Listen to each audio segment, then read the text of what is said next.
Prabowo Subianto, Gibran Rakabuming Raka, dan Megawati Soekarno Putri. Dulu, ketiganya berdiri di medan yang berbeda. Kadang saling sindir, kadang saling diam, dan lebih sering saling canggung.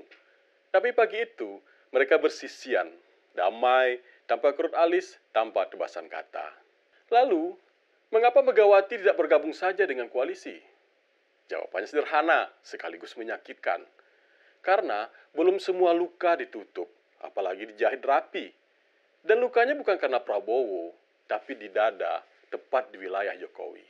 Jangan lupakan satu hal, Prabowo bukan orang yang akan mudah didikte oleh tekanan jalanan, apalagi oleh ego pribadi orang lain. 2 Juni 2025, dalam suatu perjamuan negeri bernama Indonesia, di bawah langit yang kadang muram, kadang terang, 3 figur muncul di atas panggung, Mbak Dewa Dewi dalam epos klasik, Prabowo Subianto, Gibran Rakabuming Raka, dan Megawati Soekarno Putri.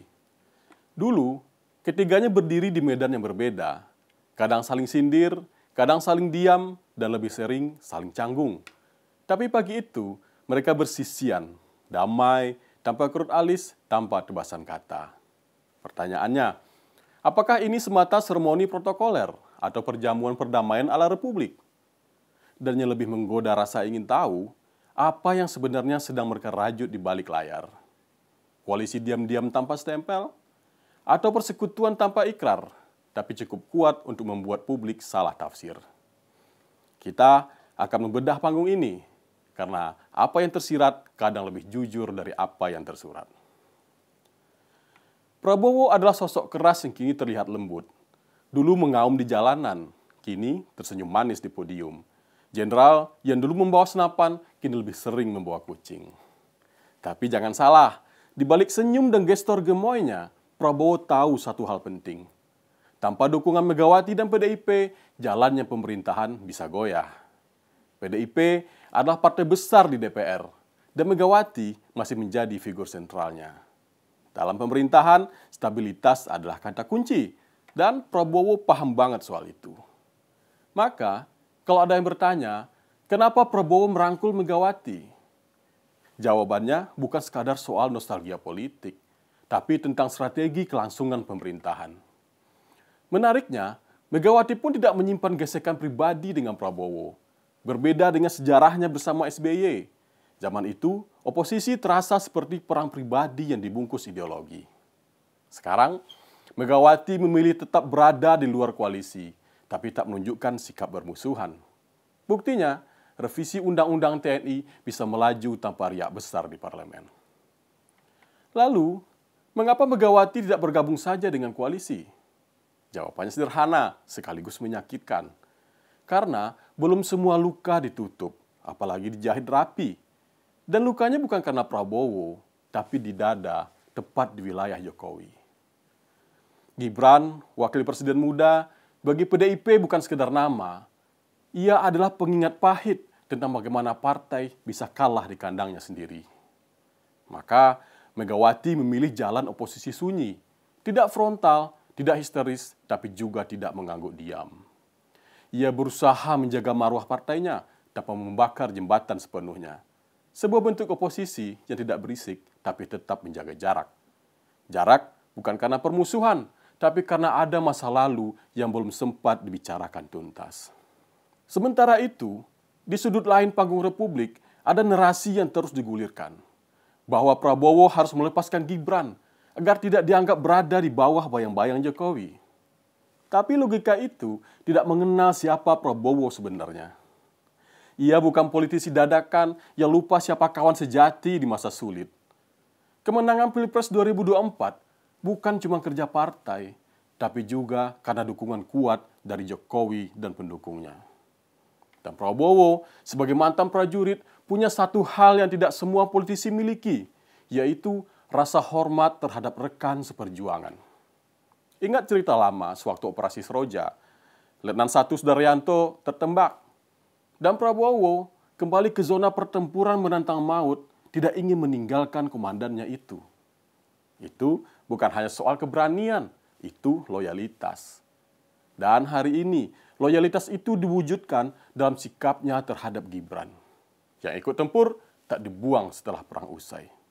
Ini yang mungkin dilupakan oleh purnawirawan prajurit TNI yang dikomandoi antara lain oleh Jenderal Fahru Razi itu. Kita sering bicara soal stabilitas seolah itu jargon. Tapi kenyataannya dalam politik, stabilitas bukan soal rasa nyaman semata, tapi soal kemampuan negara untuk bergerak ke depan. Dunia sedang tidak dalam kondisi minum kopi dan mendengar puisi. Ada perang dagang, krisis pangan, dan teknologi yang melaju tanpa rem. Jika elit justru sibuk berantem, siapa yang mengemudikan kapal republik? Prabowo tampaknya mengerti. Jika ia membuka front politik baru dengan mendukung pemecatan Gibran, maka yang dikorbankan adalah rakyat. Dan itu bukan harga yang layak dibayar demi ego politik. Tapi tetap saja drama politik tidak pernah kehabisan penonton, dan tidak sedikit pula yang ingin jadi aktor utamanya. Masih ada yang rutin menggiring narasi, pecat Gibran, Prabowo dikendalikan Jokowi. Lalu ada juga yang mengirim surat usulan pemazulan Gibran ke MPR. Mereka mengulanginya seperti kaset kusut yang tak mau pensiun. Ironisnya, yang paling ribut adalah mereka yang kehilangan akses. Dan biasanya, yang paling keras suaranya justru yang paling sedikit kontribusinya. Jangan lupakan satu hal, Prabowo bukan orang yang akan mudah didikte oleh tekanan jalanan, apalagi oleh ego pribadi orang lain. Dalam kitab klasik Tiongkok, Zhuo Zuan ada satu kisah menarik. Seorang raja muda dari negara Jin baru saja naik tahta. Para penasihatnya yang muda dan ambisius mendorongnya untuk mencopot semua jenderal senior. Biar tampak bersih dan segar, kata mereka. Namun, sang raja menjawab, ketika negeri ini nyaris runtuh, mereka yang pertama mengangkat pedang. Kalau aku buang mereka sekarang, besok siapa yang akan percaya padaku? Cerita ini sudah ribuan tahun, tapi logikanya tetap berlaku hari ini. Pemimpin yang baik tidak menyingkirkan orang yang ikut berjuang hanya karena tekanan suara gaduh. Jangankan membuang Gibran, Hasan Nasbi, ketua PCO, yang mengundurkan diri saja tidak dikabulkan. Karena bagi Prabowo, loyalitas dan hormat adalah kunci. Apa yang kita lihat sekarang dengan pertemuan Prabowo, Gibran, dan Megawati bukan sekedar kompromi politik, tapi format baru kekuasaan. Prabowo dengan tangan terbuka menjaga keseimbangan antara dua poros besar, Megawati dan Jokowi. Sebuah kekuatan politik yang seimbang.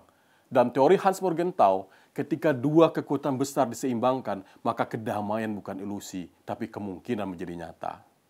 Tak ada yang akan ditinggalkan atau dikorbankan. Format ini mungkin tak tercatat secara formal, tapi terlihat nyata dalam langkah-langkahnya. Dan format ini akan bertahan sampai ada yang cukup nekat atau cukup bodoh untuk mengguncangnya. Pemirsa, Pilpres sudah lewat. Kalau masih marah, silakan.